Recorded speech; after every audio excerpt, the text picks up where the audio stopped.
guys, nakauwi na kami ng bahay. Ngayon naman, linis day. Ayan, ganito. Ganito kakalat ang bahay, guys. Oh my goodness. Pero kahapon pagdating namin, malinis naman yung bahay. Siyempre, yung mga gamit na dala-dala namin, diba? So, ayan, nagsasaing na rin ako. Tapos, akit tayo sa taas kasi maglilinis ako.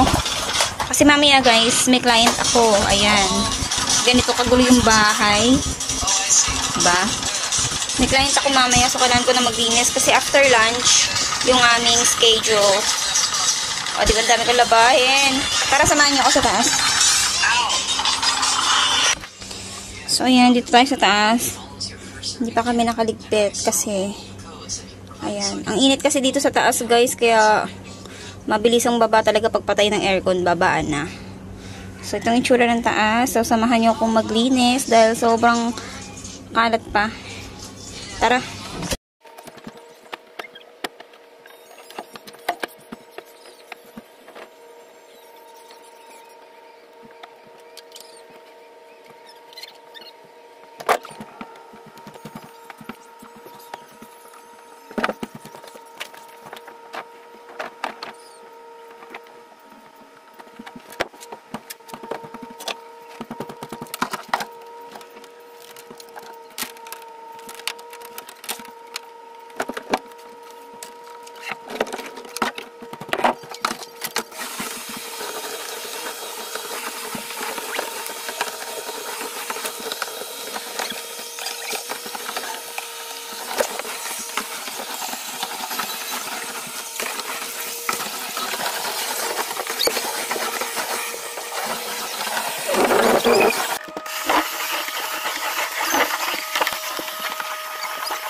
Ayan.